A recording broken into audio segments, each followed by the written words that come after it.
আসসালামু আলাইকুম। প্রিয় দর্শক, অন্য মঞ্চে আলোচনায় আপনাদের সকলকে আমন্ত্রণ। আচ্ছা, একটা প্রশ্ন দিয়ে শুরু করি। আপনারা কি জানেন সেনাবাহিনী কি ব্যারাকে ফিরে গেছে? প্রশ্নটা কিন্তু খুব সরল, সাধারণ, কিন্তু এর উত্তর খুঁজতে গেলেই বাংলাদেশের বর্তমান ক্ষমতার কাঠামো নিয়ে বেশ অস্বস্তিকর কিছু প্রশ্ন সামনে চলে আসবে। কারণ ফেব্রুয়ারিতে আমাদেরকে বলা হয়েছিল নির্বাচন হয়ে গেছে, কথিত নির্বাচিত সরকার এসেছে, এবার সেনাবাহিনী ব্যারাকে ফিরে যাবে। সেনাপ্রধান নিজেই বলেছিলেন নতুন সরকার দায়িত্ব গ্রহণের পর সেনাবাহিনী স্বাভাবিক নিয়মে ব্যারাকে ফিরে যাবে। তারপর সরকার বলল ধীরে ধীরে প্রত্যাহার করা হবে। তারপর আরো স্পষ্ট করে বলা হলো 6 জুন থেকে প্রত্যাহার শুরু হবে। জুনের মধ্যেই মাঠে থাকা সেনা সদস্যরা ব্যারাকে ফিরে যাবে। এখন আগস্ট মাসে শেষ হতে চলেছে। প্রশ্ন হলো, সেনাবাহিনী গেল কোথায়? ব্যারাকে, নাকি এখনো বাংলাদেশের বেসামরিক রাষ্ট্র ক্ষমতার অংশ হয়ে মাঠে আছে? একটু খোঁজ নেবেন। সেনাবাহিনী আসলে কোথায়, এই প্রশ্নের সঙ্গে আরেকটি বিষয় আমাদের জুড়ে দিতে হবে, খুব জরুরি বিষয়। সেটা হচ্ছে অপারেশন ডেভিল হান্টের কথা মনে আছে? যারা প্রথম দিনই হাজার হাজার আওয়ামী লীগ নেতাকর্মীকে ধরে ফেলেছিল ফ্যাসিবাদের দোসর হিসাবে, তার ফেজ 2 শুরু করা হয়েছিল ঘোষণা দিয়ে। সেই ফেজ 2 কি ঘোষণা দিয়ে বন্ধ করা হয়েছে? উত্তর হচ্ছে অত্যন্ত প্রকাশ্যে সরকার এমন কোনো ঘোষণা দেয়নি যে এই অপারেশন ডেভিল হান্ট ফেজ 2 আনুষ্ঠানিকভাবে সমাপ্ত হয়েছে। 2025 সালের 13ই ডিসেম্বর যৌথ বাহিনীর মাধ্যমে অপারেশন ডেভিল হান্টের ফেজ 2 শুরু হয়েছিল। সরকারি হিসাব অনুযায়ী 25শে জানুয়ারি পর্যন্ত এই অভিযানে 22,464 জনকে গ্রেপ্তার করা হয়েছিল। 22,000। এই 22,000 কারা আপনারা জানেন। সরকার বলছে কিন্তু এটা।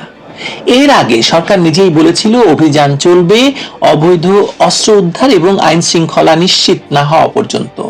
ফেব্রুয়ারির 10 তারিখেও ঢাকায় এই অপারেশনের নামে মানুষ গ্রেপ্তার হয়েছে। অর্থাৎ নির্বাচন পর্যন্ত, 12 তারিখে নির্বাচন হয়েছে, নির্বাচনের দিন পর্যন্ত এটি স্পষ্টভাবেই চলমান একটি রাষ্ট্রীয় নিরাপত্তা অভিযান ছিল। এখন প্রশ্ন হলো, নির্বাচন হয়ে গেল, সরকার বদল হলো, কিন্তু অপারেশনটি বন্ধ হলো কবে? আসলে বন্ধ হয়েছে? কোনো সমাপ্তি ঘোষণা আছে? কোনো সরকারি গেজেট আছে? কোনো প্রেস ব্রিফিং আছে যেখানে বলা হয়েছে অপারেশন ডেভিল হান্ট ফেজ 2 শেষ হয়েছে? আপনি জানেন? আমি জানি না। আমার ধারণা জনগণের কেউই জানে না। এখানেই সেনাবাহিনীর মাঠে থাকার প্রশ্নটি আরো গুরুতর হয়ে উঠছে। কারণ এটি যদি শুধু পুলিশের একটি বিশেষ অভিযান হতো তাহলে প্রশ্নটি এরকম ছিল, মানে একরকম ছিল, কিন্তু সরকার নিজে এটিকে যৌথ বাহিনীর অভিযান হিসেবে শুরু করেছিল। অর্থাৎ রাষ্ট্রের বিভিন্ন আইন শৃঙ্খলা এবং নিরাপত্তা রক্ষাকারী বাহিনী একসঙ্গে যুক্ত ছিল এই অভিযানে। তাহলে এখনো যদি অপারেশনটির আনুষ্ঠানিক সমাপ্তি না ঘটে থাকে, জনগণ কিভাবে জানবে সেনাবাহিনী আসলে বর্তমানে কোথায়? ব্যারাকে ফিরে গেছে, নাকি সেনাবাহিনী এখনো রাস্তায় আছে? কমান্ড কার হাতে? পুলিশ কোথায় নেতৃত্ব দিচ্ছে? সেনাবাহিনীর কোথায় সহায়ক হিসাবে কাজ করছে? কোন এলাকায় তারা মোতায়েন আছে? কোন আইনি ক্ষমতায়? এই প্রশ্নগুলোর কিন্তু কোনো উত্তর নেই। শেখ হাসিনা সরকারের পতনের পর অবৈধ ইউনূস সরকার সেনাবাহিনীকে মাঠে রেখেছিল। পরে সেনা কর্মকর্তাদের নির্বাহী ম্যাজিস্ট্রেসি ক্ষমতাও দেওয়া হয়েছিল। তখন বলা হয়েছিল পুলিশ ভেঙে পড়েছে, আইন শৃঙ্খলা পরিস্থিতি বিপর্যস্ত, দেশে নির্বাচিত রাজনৈতিক সরকার নেই। ধরলাম সেই যুক্তি, কিন্তু ফেব্রুয়ারি 2026-এ একটি আমরার মামুরা নির্বাচনের পর তারেক রহমানের সরকার ক্ষমতায় এলো। তখন তো যুক্তিটা বদলে যাওয়ার কথা, বলার কথা যে সেনাবাহিনী কি এখনো ম্যাজিস্ট্রেসি পাওয়ার ভোগ করছে, নাকি সেনাবাহিনী ব্যারাকে ফিরে গেছে। 15ই ফেব্রুয়ারি সেনাপ্রধান ওয়াকারুজ্জামান বলেছিলেন নতুন সরকার দায়িত্ব নেওয়ার পর সেনাবাহিনী ব্যারাকে ফিরবে। এরপর মে মাসে সরকারের আইন শৃঙ্খলা কোর কমিটি সিদ্ধান্ত নেয় যে 6ই জুন থেকে পর্যায়ক্রমে সেনা প্রত্যাহার শুরু হবে এবং জুনের শেষ নাগাদ প্রক্রিয়া সম্পন্ন হবে। তখনও প্রায় 17,000 সেনা সদস্য মাঠে ছিলেন। শুনে মনে হয়েছিল এবার সত্যি সত্যি সেনাবাহিনী ব্যারাকে ফিরে যাচ্ছে। কিন্তু 22শে জুন কি হলো? আওয়ামী লীগের প্রতিষ্ঠা বার্ষিকী সামনে রেখে চট্টগ্রাম, গাজীপুর, নারায়ণগঞ্জ, গোপালগঞ্জ, ফরিদপুর এসব জায়গায় আবার সেনাবাহিনী মোতায়েন করা হলো। শুধু মোতায়েন নয়, ক্যাপ্টেন এবং তার উপরের কর্মকর্তাদের বিশেষ নির্বাহী ম্যাজিস্ট্রেসি ক্ষমতাও দেওয়া হয়েছিল। গ্রেপ্তার, তল্লাশি, জনসমাবেশ, ছত্রভঙ্গ এবং জনশৃঙ্খলা রক্ষার ক্ষমতাও তাদের হাতে গিয়েছিল। অর্থাৎ যে সরকার জুনের মধ্যে সেনাবাহিনীকে ব্যারাকে ফেরানোর কথা বলেছিল, সেই সরকার জুনের মধ্যেই আবার সেনাবাহিনীকে নতুন রাজনৈতিক কর্মসূচিকে কেন্দ্র করে মাঠে নামিয়ে দিল। তাহলে প্রশ্নটা তো খুবই সরল এবং সোজা প্রশ্ন, সেনাবাহিনীকে প্রত্যাহার হয়েছিল বা হয়েছে, নাকি প্রত্যাহারের ঘোষণা দিয়ে আবারও সেনাবাহিনীকে মাঠে রাখা হয়েছে, মাঠে আছে। আর আগস্টে স্বরাষ্ট্রমন্ত্রী কি বললেন, টেকনাফ এবং উখিয়ার পাহাড়ি এলাকায় আরো 2টি সেনা ক্যাম্প করা হচ্ছে। অপহরণ, সীমান্ত অপরাধ এবং মাদক নিয়ন্ত্রণের যুক্তিতে আবার সেনাবাহিনীর স্থায়ী অবকাঠামো বাড়ানো হচ্ছে। তাহলে জুনে ব্যারাককে ফেরার ঘোষণা গেল কোথায়? এখন বাংলাদেশের নাগরিক কি জানেন ঠিক কতজন সেনা সদস্য অভ্যন্তরীণ আইন শৃঙ্খলার কাজে আছে, কোন জেলায় আছে, কোন আদেশে আছে, তাদের ম্যাজিস্ট্রেসি ক্ষমতার বর্তমান অবস্থা কি, অপারেশন ডেভিল হান্ট ফেজ 2-তে সেনাবাহিনীর বর্তমান ভূমিকা আছে কি নেই? সরকার এসব প্রশ্নের উত্তর দিচ্ছে না বা দেবে না।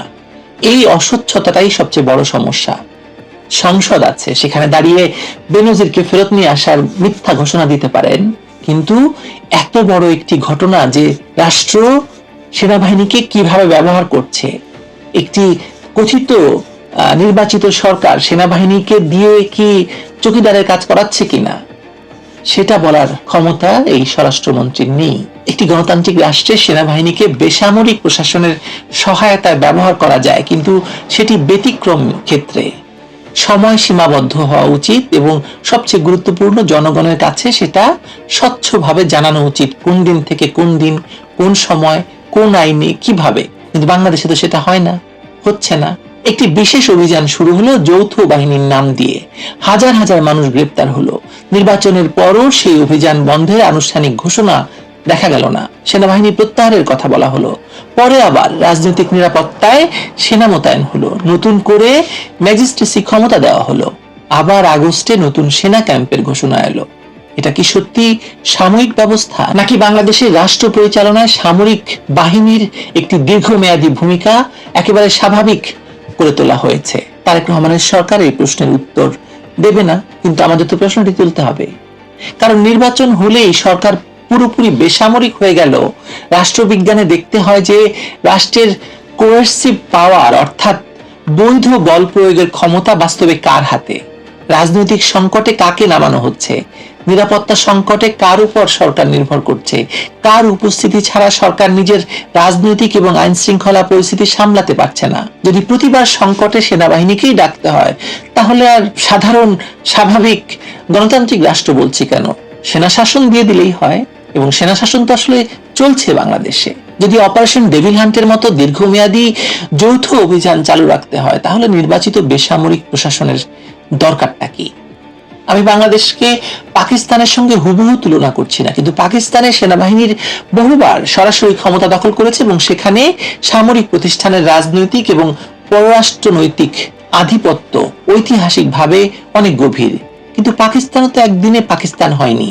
বেসামরিক রাজনীতিকেরা যখন নিজেদের ক্ষমতা টিকিয়ে রাখতে সামরিক উপস্থিতিকে স্বাভাবিক করে ফেলেছেন, যখন সেনাবাহিনীকে পুলিশি এবং রাজনৈতিক সমস্যার নিয়মিত সমাধান হিসেবে ব্যবহার করেছে, তখন সামরিক প্রতিষ্ঠানের রাজনৈতিক গুরুত্ব বা সেনাবাহিনীর রাজনৈতিক গুরুত্ব বহুভাবে বেড়ে গেছে এবং তারা নিজেদেরকে রাষ্ট্র ভাবতে শুরু করেছে।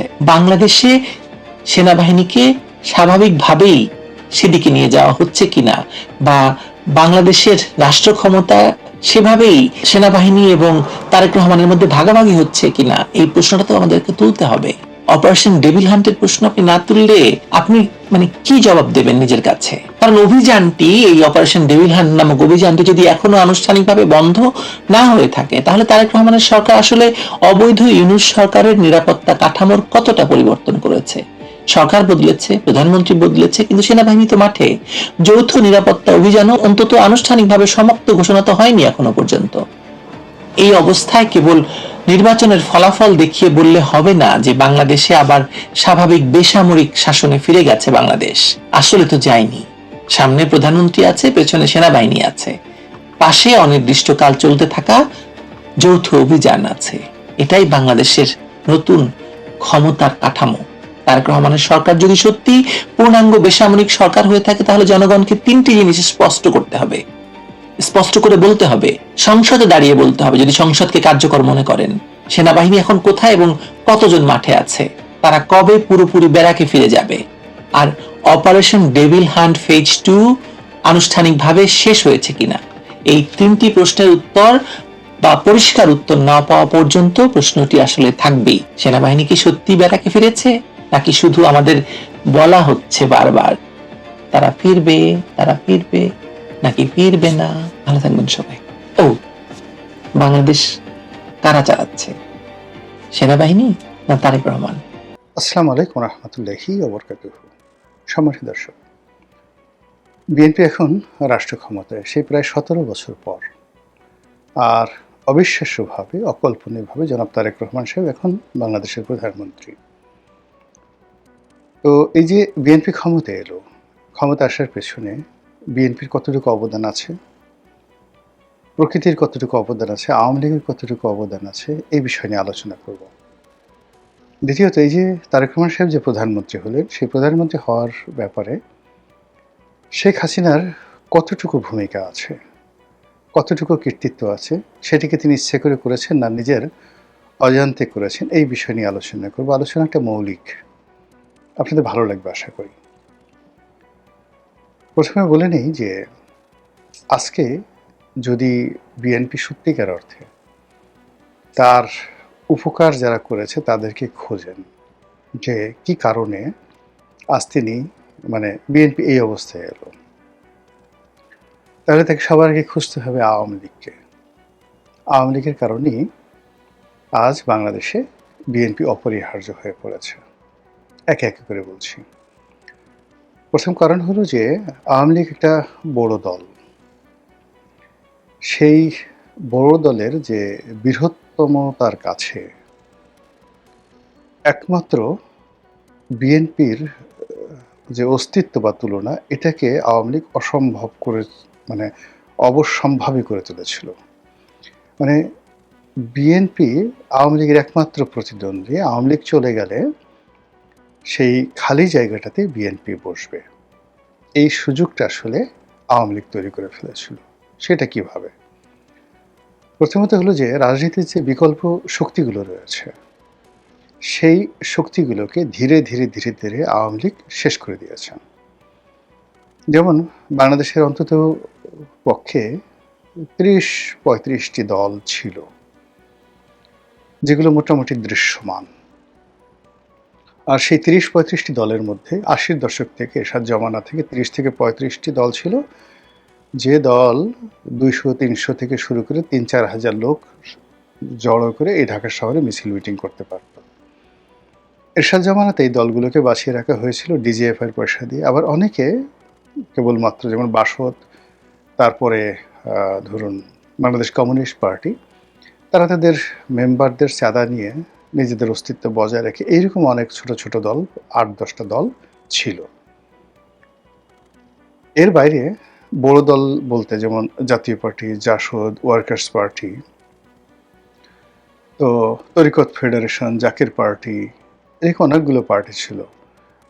যেমন আমাদের ইসলামী শাসনতন্ত্র আন্দোলন, ইসলামী আন্দোলন যেটিকে বলা হয়, চরমোনাই পীর সাহেবের, এরকম দলগুলো কিন্তু অনেকগুলো ছিল। এর মধ্যে খেলাফত মজলিসের কয়েকটি গ্রুপ, এরকম যারা আহলে সুন্নাত ওয়াল জামাতের আরও কয়েকটি সংগঠন ছিল। যে দলগুলো যদি পৃষ্ঠপোষকতা পেত, তাহলে 1টা, 2টো, 3টে, 4টে করে তারা সিট আনতে পারত। যেমন 24-এর নির্বাচনে সিলেটের একটি আসন থেকে সেখানকার একজন পীর আছেন, ফুলতলি পীর সাহেব। তো সেই ফুলতলি পীর সাহেব তারা আওয়ামী মাইন্ডেড, কিন্তু তিনি সেই পীর সাহেব তার নিজ যোগ্যতা বলে সেখান থেকে পাশ করে আসছে। আবার ধরুন 88-র যে পীর সাহেব, তাদেরকে যদি সুযোগ দেওয়া হতো, তারাও কিন্তু এরকম 2-3টি সিটে নির্বিবাদে পাশ করে আসতে পারত এবং দলটাকে বাঁচিয়ে রাখতে পারত, যদি আওয়ামী লীগ সব কিছু খাওয়াতে, নিজেরা খেতে হবে এবং সবাইকে বঞ্চিত করতে হবে, এই নীতি অনুসরণ না করত। তারা যদি চাইতো যে বরিশালে 7-8টি সিটে জামাতের কন্টেম্পোরারি ইসলামী শাসনতন্ত্র আন্দোলন যেটি রয়েছে, তো সেই চরমোনাই পীর সাহেব তারা পাশ করে আসবে, তাদের কিন্তু সেই সামর্থ্য ছিল, তারা পাশ করে আসতে পারতো বরিশাল বিভাগে। এরকম রাজনীতির যেটা ভেরিয়েশন, সেই ভেরিয়েশনে আওয়ামী লীগ যদি বলতে চান আমরা 200 আসন রাখবো আর 100 আসনে ফ্রি অ্যান্ড ফেয়ার ভাবে যে আসে, সেক্ষেত্রে হয়তো আওয়ামী লীগ 200 আসন টার্গেট করে এগোতো, সে 160 বা 70 পেত। বাকি আসনগুলোতে বিএনপি অন্যান্য যারা আছে সব দলগুলো আসতে, এর মধ্যে যদি তাদের যে সমমনোভাবাপন্ন, যেমন জাতীয় পার্টিকে যদি ফ্রি অ্যান্ড ফেয়ারভাবে ছেড়ে দেওয়া হতো বিএনপির সঙ্গে ফাইট করার জন্য, সেক্ষেত্রে উত্তরবঙ্গে তারা নিজেদের দক্ষতা বলেই 35টা সিটে পাশ করে আসতে পারত। জামাতকে যদি ছেড়ে দেওয়া হতো স্বাধীনভাবে, তাহলে জামাত কম করে হলেও 20 থেকে 25টি সিটে তারা পাশ করে আসতে পারত। তো জামাত যদি 25টা সিটে পাশ হয়, জাতীয় পার্টি 35টা সিটে পাশ হয়ে আসে। অন্যান্য যে ইসলামিক দলগুলো আছে তারা যদি এরকম 20-25টা সিটে পাশ করে আসে, তাহলে মূলত বিএনপি 50 থেকে 60টির বেশি আসনে পাশ করতে পারত না। এটা 14, 18, তারপর যাকে বলা হয় 24, এই নির্বাচনগুলোতে ধারাবাহিকভাবে কমতো অথবা বাড়তো। অর্থাৎ যদি 14 সালের নির্বাচন সুন্দরভাবে দেওয়া হতো, বিএনপি হয়তো 60, 70 বা 80টা সিট পেত। এরপরে যদি আওয়ামী লীগ ভালো কাজ করতো, তাহলে 18 নির্বাচনে বিরোধীদের আসন অক্ষুণ্ণ থাকতো, আওয়ামী লীগ হয়তো 2-4টা বেশি পেত। আওয়ামী লীগ খারাপ করলে বিরোধীদের আসন বাড়তো, আর আওয়ামী লীগ পরাজিত হতো। এবং পরাজিত হলেও আওয়ামী লীগ সেখানে দেখা যেত 14 সনে তারা পরাজিত হতো না, কিন্তু 18তে হয়তো দেখা গেল যে আওয়ামী লীগ 80, 90, 100টা সিট পেত। অথবা 14তে যদি আওয়ামী লীগ পরাজিত হতো, তাহলে 18 সনে আওয়ামী লীগ কিন্তু আবার বিপুল গৌরবে ফিরে আসতো। এবং 14তে যদি বিএনপি এবং অন্যান্য দল এককভাবে সবাই মিলে, বিএনপি এককভাবে হতে পারতো না, কম্বাইন্ডলি সকলে আন্দোলন করে তারা যদি জয়লাভ করতো, তারপর আওয়ামী লীগ কম করে হলে 130 থেকে 40টি সিট পেত 2014 সালে, এমনকি সরকার গঠন করত। কিন্তু আওয়ামী লীগ সেই সুযোগটা দেয়নি। আওয়ামী লীগ সেই সুযোগটা না দিয়ে কেবল নিজেকে বড় করেছে আর ছোট ছোট সব দলগুলোকে খেয়ে ফেলেছে। ধীরে ধীরে খেতে খেতে খেতে খেতে আসলে দল বলতে বিএনপি এবং জামাত ছাড়া আসলে কোনো দল ছিল না। এর মধ্যে জামাত ছিল গুপ্ত, বিএনপি ছিল সুপ্ত। কিন্তু একটা একেবারে এখন যেভাবে আওয়ামী লীগ একটা সুপ্ত আগ্নেয়গিরি হিসেবে আছে, ঘুমন্ত আগ্নেয়গিরি হিসেবে আছে, যে কোনো সময় বিস্ফোরণ ঘটতে পারে, ঠিক এইভাবে বিএনপি কিন্তু পুরো আওয়ামী লীগের রেজিমে একটি সুপ্ত আগ্নেয়গিরি রূপে জনগণের ক্রোধ, জনগণের ভালোবাসা, জনগণের সাপোর্ট, এগুলোকে তারা ধারণ করেছে, সহানুভূতি ধারণ করেছে, আর আওয়ামী লীগের বিরুদ্ধে যে সকল পুঞ্জীভূত ক্ষোভ, এগুলোকে উস্কে দিয়েছে। ফলে যখন গণ অভ্যুত্থান হয়েছে, আওয়ামী লীগের পতন হয়েছে, খালি জায়গাটি সম্মিলিত শক্তি হিসেবে, বৃহৎ শক্তি হিসেবে এটি বিএনপির জন্য অনিবার্য হয়ে পড়েছে। বিএনপির এই একক ক্ষমতাকে চ্যালেঞ্জ দেওয়ার মতো যদি অন্ততপক্ষে 30-35টি রাজনৈতিক দল থাকতো, দৃশ্যমান রাজনৈতিক দল থাকতো, যদি হাসিনুল হক ইনু, রাশেদ খান মেনন, মোস্তফা আমির ফয়সাল জাতীয় পার্টির মানে জাকির পার্টির, এরপরে জাতীয় পার্টির অন্যান্য যেটা আনোয়ার হোসেন মঞ্জুর মতো মানুষ, আনিসুল ইসলাম মাহমুদ সাহেবের মতো মানুষ, রুহুল আমিন হাওলাদার, কাজী ফিরোজুর রশিদ সাহেবের মতো মানুষ, এরা যদি রাজনৈতিক অঙ্গনে ওইভাবে থাকতেন, তাহলে আপনি দেখেন যে বিএনপির মহাসচিব বা বিএনপির প্রথম সারির মানে 5 জন নেতা, গয়েশ্বর বাবু, মেজর হাফিজ, মির্জা ফখরুল ইসলাম আলমগীর, তারপর শেষে ডক্টর মঈন খান, খন্দকার মোশাররফ, এই পর্যায়ের 5 জন লোকের সমপর্যায়ের লোক যদি 20 জন লোক বিরোধী দলে থাকতো, আওয়ামী লীগের মধ্যে যদি এরকম 10 জন লোক থাকতো, তাহলে আজকে এই যে এনসিপি, গণ অধিকার পরিষদ, এরপর জুনায়েদ সাকি, এদেরকে মানে পাত্তা দিয়ে, এদেরকে বুকে জড়িয়ে ধরে, এদের সমস্ত কথাবার্তা শুনে জনাব তারেক রহমান সাহেবকে যেভাবে রাজকার্য পরিচালনা করতে হচ্ছে এবং রাজনীতির যে দুর্ভিক্ষটা শুরু হয়েছে, এই দুর্ভিক্ষটা শুরু হতো না।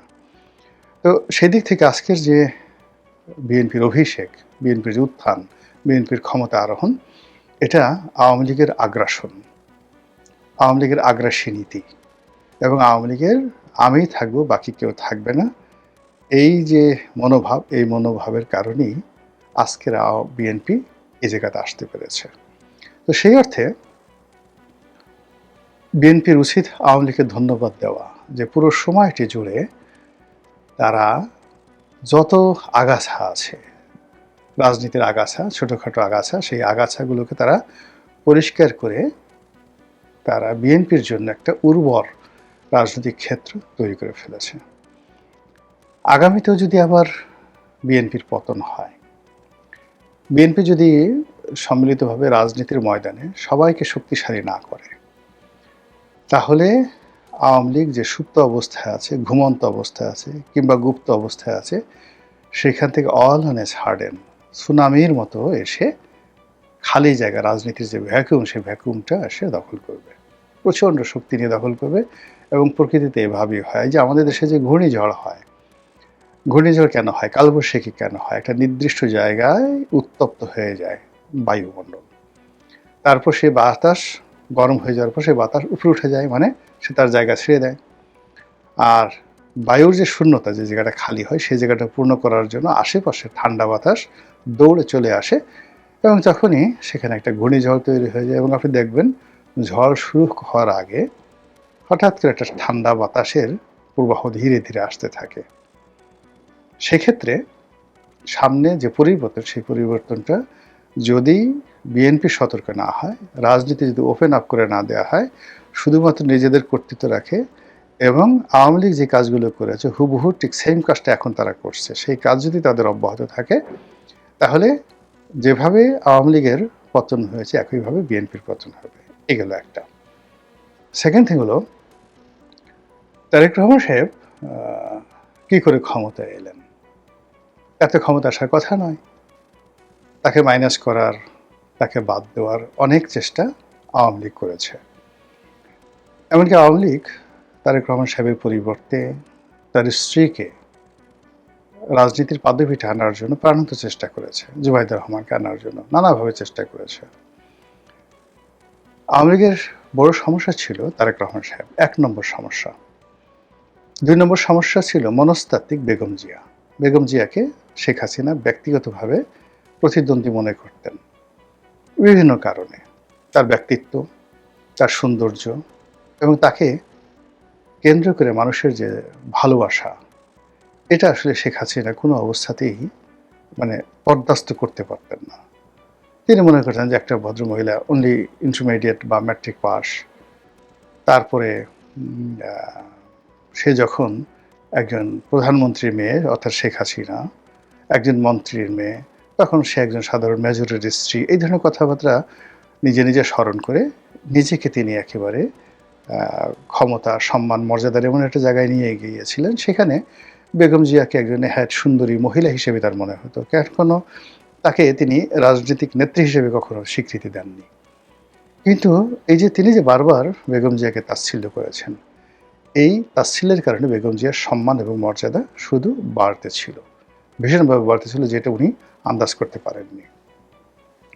দ্বিতীয়ত হলো যে তারেক রহমান সাহেবকে তিনি দু চোখে দেখতে পারতেন না, টিল নাও, এখন পর্যন্ত। কখনোই তাকে কেন্দ্র করে তার কোনো স্নেহের দৃষ্টি ছিল না। এবং তার একটা দিক ছিল যে সে যখন কোনো মানুষকে ভালো জানতেন, তখন তাকে এতটা ভালো জানতেন, একেবারে সে বাঁশ দিয়ে তাকে শেষ না করা পর্যন্ত তিনি তার উপর থেকে কোনো স্নেহের সেই যে আশীর্বাদের যে নজর তিনি সরাতেন না। যেমন দেখা গেল যে একটা ছোট্ট উদাহরণ দিই, তার একজন সেক্রেটারি ছিলেন চিফ সেক্রেটারি তোফাজ্জল, সম্ভবত নাম, প্রধানমন্ত্রীর মুখ্য সচিব তোফাজ্জল, বরিশাল বাড়ি। তো তোফাজ্জল সাহেব সেই যখন জুলাই আন্দোলন হয়, তখন রাস্তায় তোফাজ্জল সাহেবের ছেলেরা, তার ছেলে এই বৈষম্য বিরোধী আন্দোলনের সঙ্গে সম্পৃক্ত এবং মিছিল করছে। এটা দেশে না দেশের বাইরে আই ডোন্ট নো। এখন শেখ হাসিনার কাছে এই ছবিটা পৌঁছানো হলো এবং সিনিয়র একজন নেতা এটা পৌঁছালেন। তো প্রথমে তিনি আহত হলেন, কষ্ট পেলেন, তারপর একটু পরে আবার বললেন যে আরে বাদ দাও তরুণরা, গিয়ে দেখো তোমার ছেলে মেয়েও এই এখন বৈষম্য বিরোধীদের সাথে সেই মিছিল করছে। তো যেই লোক অভিযোগ করতে গেছে সে তো রীতিমতো বেজ্জিত হয়ে গেলেন, এবং সে আমাকে কয়দিন আগে নিজে টেলিফোন করে বললেন যে এই হলো তাদের নেত্রীর মনোভাব। এবং এই ঘটনাটা ঘটছে ধরুন 2024 সনের জুলাই মাসের 20-22 তারিখের দিকে। তবু তিনি তোফাজ্জল সাহেব সম্পর্কে নেতিবাচক কথা বলেননি। কাইকাউস নামে তার আর একজন মুখ্য সচিব ছিল। পুরো বাঁশ দিয়ে মানে সারা আওয়ামী লীগের সবাই মিলে সারা বাংলাদেশের আওয়ামী লীগকে গত 17 বছরে জানা করেছে, সর্বনাশ করেছে। এই সুনামগঞ্জের ওদিকে বোধহয় বাড়ি, কাইকাউস নামে যে ভদ্রলোক বিদেশে এখন পালিয়ে আছে, খুব স্টাইল করে কথা বলেন, একজন সচিব, তার মুখ্য সচিব হয়ে গেছে। এই লোকটি শেখ হাসিনাকে, আওয়ামী লীগকে এমন সর্বনাশ করেছে, এবং শেখ হাসিনা কাইকাউস ছাড়া আর কিচ্ছু বুঝতেন না। মানে যেভাবে, একটা ছোট্ট উদাহরণ দিই, কাইকাউস একেবারে absolute was A slave and servant of Salman F Rahman. তো সালমান এফ রহমানের সাথে, সালমান এফ রহমান করোনার টিকা দিবে, সমস্ত ওষুধের যে শিল্পটা তার নিজের হাতে চালাবে। এই কাজের জন্য স্বাস্থ্য মন্ত্রণালয়ের তৎকালীন যে সচিব ছিলেন, খুবই পাওয়ারফুল, একদম পাগলা টাইপের, বাড়ি সম্ভবত কিশোরগঞ্জের দিকে, মান্নান সাহেব ছিল নাম। এমনি আওয়ামী লীগ করতেন না, কিন্তু আওয়ামী লীগ করতেন না, কিন্তু ভীষণ রকম ডেসপারেট। চট্টগ্রামের ডিসি ছিলেন, কমিশনার ছিলেন, অল থ্রো মানে যাকে বলা হয় অনেস্ট, এবং পাগলা, যাকে বলে একটু একদম পুরো পাগল টাইপের মানুষ। তো সে পুরো সালমান সাহেবকে চ্যালেঞ্জ দিল, এবং সে কিচ্ছু করতে দিল না করোনার সময়টাতে। এর মধ্যে তার স্ত্রী, সেই স্বাস্থ্য সচিবের স্ত্রী, করোনাতে মারা গেলেন, এবং কয়েকদিন পরে স্বাস্থ্য সচিব সেই নিজে করোনা আক্রান্ত হয়ে বিছানায়। এটাকে সুযোগ হিসেবে গ্রহণ করে সেই কাইকাউস অ্যান্ড গং প্রধানমন্ত্রীকে গিয়ে বোঝালেন যে স্বাস্থ্য মন্ত্রণালয়ের মতো গুরুত্বপূর্ণ একটা মন্ত্রণালয়, যেখানে সচিব নেই, তো এই সময়টাতে সে অসুস্থ, তাকে সেই ট্রান্সফার করে যেখানে একটু কম গুরুত্বপূর্ণ জায়গাতে একটু দিয়ে রাখি, পরে না হয়, না হলে এখন একজন মানে এই মুহূর্তে করোনার এই সময়টাতে চালাতে হবে এরকম একজন স্বাস্থ্য সচিবকে সেখানে নিয়োগ দেওয়া হোক। তো বোঝার চেষ্টা করেন যে যার স্ত্রী মারা গেছে, এবং যে পুরো স্বাস্থ্য মন্ত্রণালয়ের যে সফলতা, শেখ হাসিনার সময়ের যে সফলতা, এটার জন্য করোনা, বিশেষ করে করোনা মোকাবেলাতে সবাই যাকে সম্মান করে তিনি হলো মান্নান সাহেব। তো সেই মান্নান সাহেবকে এই কাইকাউসরা ট্রান্সফার করে দিল, এবং ওখানে আবার সেই মানে যাকে বলা হয় জাহাদ মালিকের গ্রুপ, সালমান এফ রহমানের গ্রুপ, মানে তারা মিলে এই করোনার যে হাজার হাজার কোটি টাকা লুটপাট করা শুরু করলো। তো এই তখন যদি এই কাইকাউস সম্পর্কে, জাহেদ মালিক সম্পর্কে, সালমান সম্পর্কে শেখ হাসিনার কাছে কেউ একটা টু শব্দ করতো, তার জীবন নিয়ে টানাটানি শুরু হয়ে যেত। এইভাবে কত পরিবার শেষ করে দিয়েছে। তো এই কর্মকাণ্ড করে যেটি হলো, শেখ হাসিনা তার একক একটা কর্তৃত্ব, একটা বংশ, মানে বঙ্গবন্ধুর কন্যা, একটা বংশ, একটা মনুমেন্ট সে তৈরি করে ফেলেছিল তার নিজের জন্য। ঠিক ওটাকে সামাল দেওয়ার জন্য বিএনপি আসলে অটোমেটিক্যালি তারা একজন নেতাকে তৈরি করেছে, কেবলই মাত্র যেন সমস্ত ক্ষমতা, আগ্রহ, উদ্দীপনা যেন তারেক জিয়ার দিকে যায়। এর কারণ হলো শেষের দিকে, শেষের 7-8 বছরে তোফায়েল সাহেব শেষ, আমু সাহেব শেষ, মতিয়া চৌধুরী শেষ, দলের যত লোক ছিল সিনিয়র জুনিয়র সব শেষ হয়ে একমাত্র দলের বাতিঘর বা হ্যাজাক লাইট রূপে শেখ হাসিনাকে এনলাইটেন করা হয়েছিল।